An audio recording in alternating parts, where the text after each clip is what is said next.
نحمدہ ونصلی علی رسولہ الکریم اما بعد اعوذ باللہ من الشیطان الرجیم بسم اللہ الرحمن الرحیم یا ایہا الذین آمنوا قوا انفسکم واہلیکم نارا صدق اللہ العظیم وصدق رسولہ النبی الکریم اللہم صلی علی سیدنا و مولانا محمد معدن الجود والکرم وآلہ وصحبہ وبارک وسلم الصلاۃ والسلام علیک یا سیدی یا رسول اللہ وعلی آلک واصحابک یا سیدی یا حبیب اللہ الصلاۃ والسلام علیک یا سیدی یا نبی اللہ وعلی آلک واصحابک یا سیدی یا رحمۃ للعالمین۔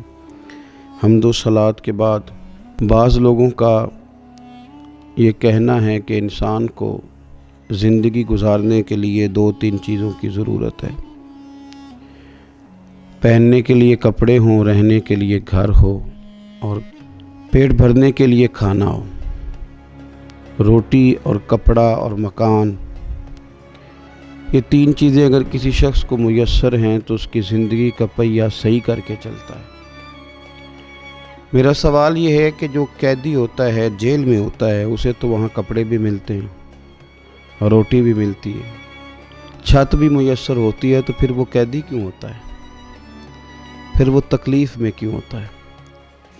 پھر وہ اپنے آپ کو ایک بہت زیادہ کرب اور اذیت میں کیوں محسوس کرتا ہے؟ سمجھ میں یہ بات آتی ہے کہ انسان کو روٹی، کپڑا اور مکان کے علاوہ اپنوں کی بھی ضرورت ہوتی ہے۔ اس کے لیے سب سے بڑا خوفناک منظر وہ ہوتا ہے کہ جب وہ تنہائی کا شکار ہوتا ہے، اپنے اس سے دور ہوتے ہیں، ان کے ساتھ مل نہیں سکتا، بیٹھ نہیں سکتا، بات چیت نہیں کر سکتا۔ یہ تنہائی سب سے بڑی سزا ہے۔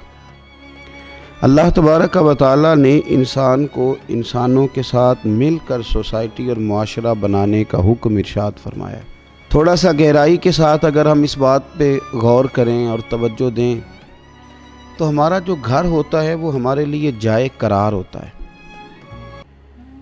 کسی اور جگہ، کسی اور کے بیڈ روم میں، کسی اور کے گھر میں اس سکون کی، اطمینان کی نیند میسر ہی نہیں آتی جو اپنے گھر میں آتی ہے۔ اب یہ ہے کہ یہ گھر ہمارا موجود ہے، سکون کی جگہ ہے، لیکن اس کے باوجود بعض گھروں سے سکون اٹھ جاتا ہے۔ گھر تو ہوتا ہے پر گھر میں رہنے والے لوگ گھر کے اندر بھی تنہائی کا شکار ہوتے ہیں۔ ذہنی ہم آہنگی ایک دوسرے کے ساتھ نہیں ہوتی۔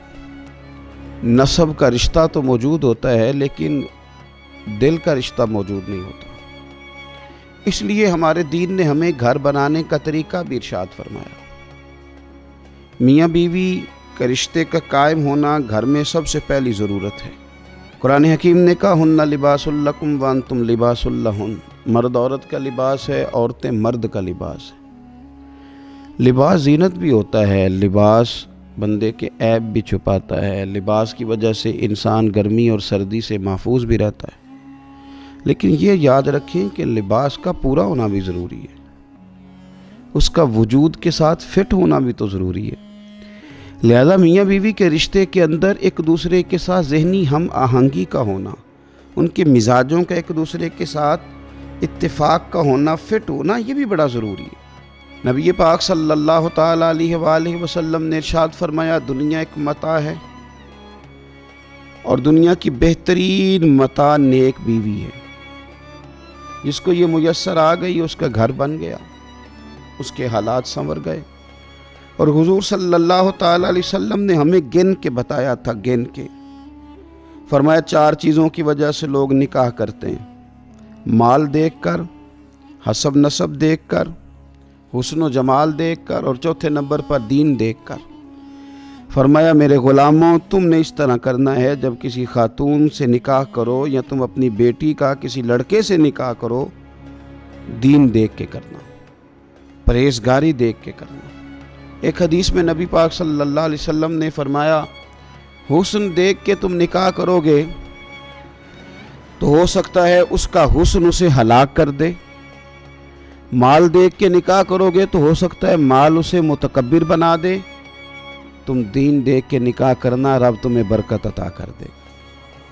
تو سب سے پہلے تو رشتے کے انتخاب میں آپ بیٹی کے لیے رشتہ تلاش کریں تو پھر بھی دیندار کا، پرہیزگار کا، اللہ سے ڈرنے والے کا، اس لڑکے کا رشتہ تلاش کریں۔ اپنے بیٹے کے لیے رشتہ تلاش کریں تو اس خاتون کا جو اللہ سے ڈرنے والی ہو، جس کا دل نرم ہو، جو رشتوں کے تقدس سے آگاہ ہو۔ حسن، مال، دولت، یہ تو چیزیں آتی جاتی رہتی ہیں۔